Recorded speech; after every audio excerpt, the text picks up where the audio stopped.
En diciembre de 1474 y a la muerte de Enrique IV, Castilla presentaba un lamentable panorama.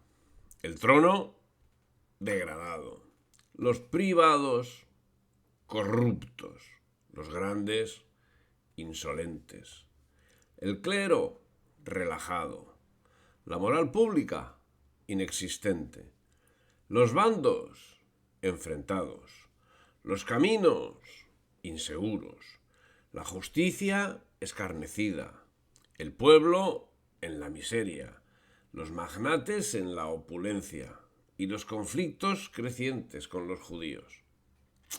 Sucio panorama el que aguardaba a los jóvenes reyes católicos que, mientras ellos habían tenido unas bodas en las que habían mensurado los gastos, Juan Pacheco señalaba que era tanta la pompa y vanidad en todos los labradores y gente baja, y que tienen poco en los traeres suyos y de sus mujeres e hijos, que quieren ser iguales de los caballeros y dueñas y personas de honra y estado, por lo cual sostener gastan sus patrimonios y pierden sus haciendas, y viene gran pobreza y gran menester.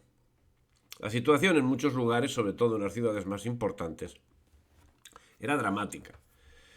Las relaciones de poder de los oligarcas y las luchas de los bandos habían sembrado la desconfianza en las instituciones de gobierno y en la justicia. El trabajo a realizar para establecer una paz interna en Castilla en general y en sus ciudades en concreto se presentaba inabarcable. De hecho, tras la muerte de Enrique IV, pocos tenían esperanzas. A finales del reino de Enrique IV y a inicios del de los reyes católicos, los alcaides se convirtieron en auténticos malhechores. Había gobernador como el alcaide de Castronuño que desde sus fuertes hacía tales devastaciones en la comarca que casi todas las ciudades de Castilla se vieron obligadas a pagarle tributo. Otros nobles acogían en sus fortalezas a salteadores y bandidos. A finales de 1474, toda Castilla y en especial ciudades como Toledo vivían una situación caótica. Muchas zonas de la comarca toledana estaban arrasadas, algunos castillos eran auténticas cuevas de ladrones y las áreas despobladas eran prácticamente intransitables. Siempre había algún ladrón al acecho y los crímenes no se denunciaban al no existir confianza en jueces ni gobernantes. Los usurpadores, con frecuencia desde sus posesiones señoriales, ocupaban las tierras de alrededor desplazando los mojones que señalaban sus límites, realizaban siembras no autorizadas y hasta construían casas fuertes desde las que usurpaban el espacio circundante. Este tipo de actuaciones, que venía siendo habitual desde el reinado de Juan II, se extendió hasta la misma ciudad de Toledo, a la que le fue usurpado su señorío. Era tal la decrepitud social que Enrique de Villena, en su obra El triunfo de las donas, se ríe de los generalizados deseos afeminados de los varones y de los afeites de las mujeres. Pero es que los torneos de juegos sustituían la guerra de la Reconquista y los caballeros se dedicaban a retar por las cuestiones más nimias. Los nobles se entretenían en intrigas y en cambios de bando.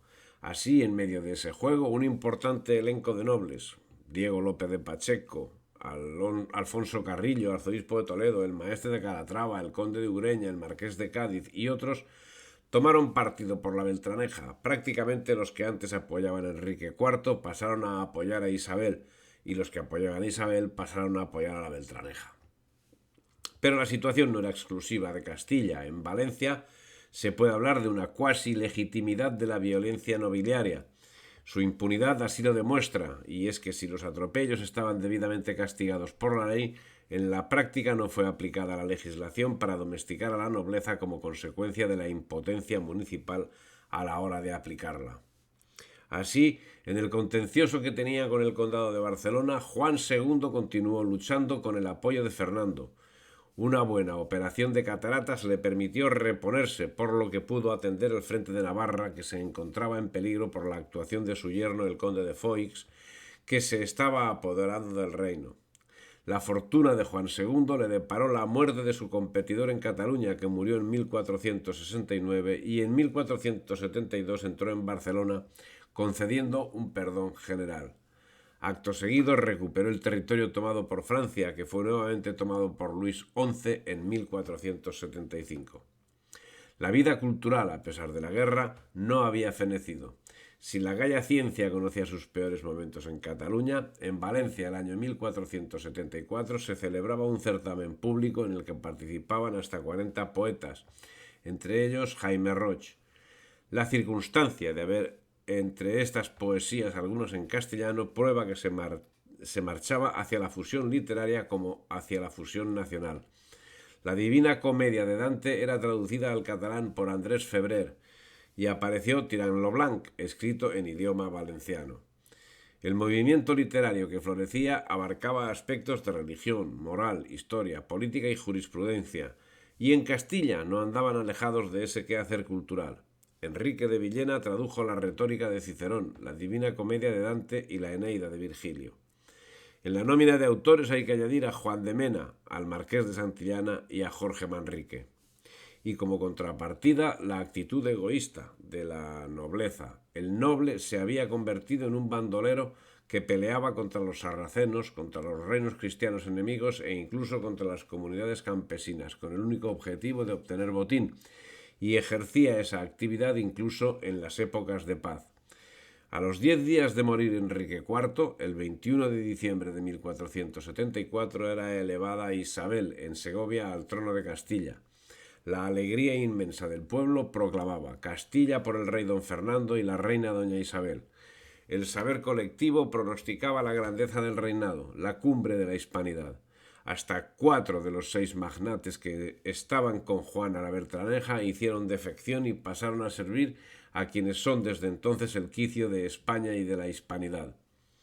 En un principio, Fernando, acostumbrado a la ley sálica, no vio con buenos ojos que Isabel fuese la reina y que se aplicase el tanto monta, pero no tardó en avenirse, algo que resultaba más que apremiante por las actividades de los partidarios de Juana la Beltraneja que se preparaban para la guerra.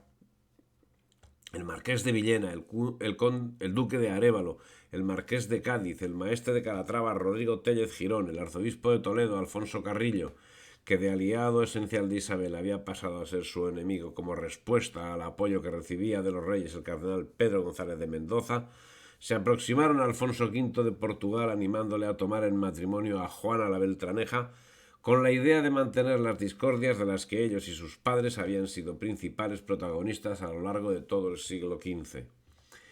Animado por estos nobles levantiscos, por el desaire que recibió al ser rechazado en su momento como marido por parte de Isabel y por las aspiraciones de su hijo Juan, Alfonso V de Portugal casó con Juana la Beltraneja, su sobrina, en 1475 y reclamó el trono de Castilla.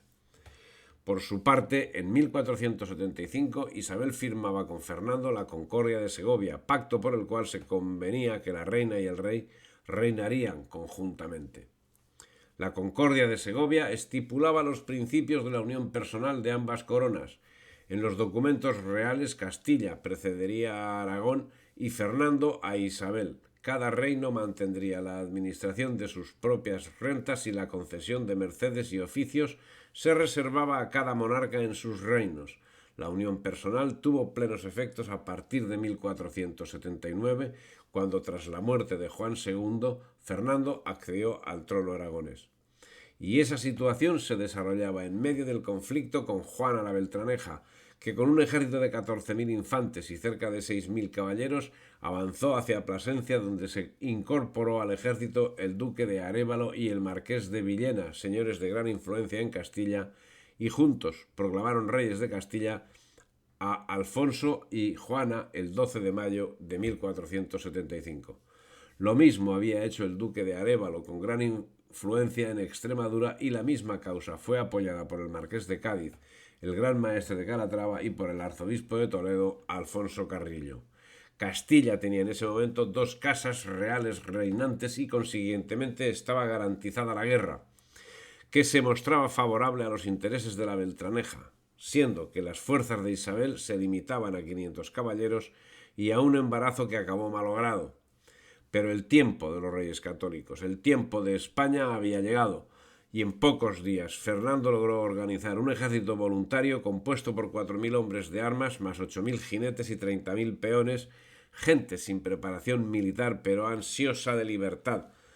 La reina, como señal de lo que había de venir, obtuvo la primera victoria personal en Toledo, donde arrastró la voluntad popular en contra del arzobispo Carrillo. Pero no todo era Toledo. Un foco de especial atención era Galicia, preocupados como estaban los reyes por la posición que podían tomar los nobles en relación con el conflicto de la Beltraneja, siendo que el obispo de Santiago se declaró por los reyes católicos. Pero la Beltraneja contaba también con un importante partido cuyo adalid gallego sería Pedro Álvarez de Sotomayor, y los adalides castellanos el arzobispo de Toledo, Alfonso Carrillo de Acuña, y Juan Pacheco, marqués de Villena. Si te ha gustado el vídeo, dale me gusta, difunde y suscríbete al canal.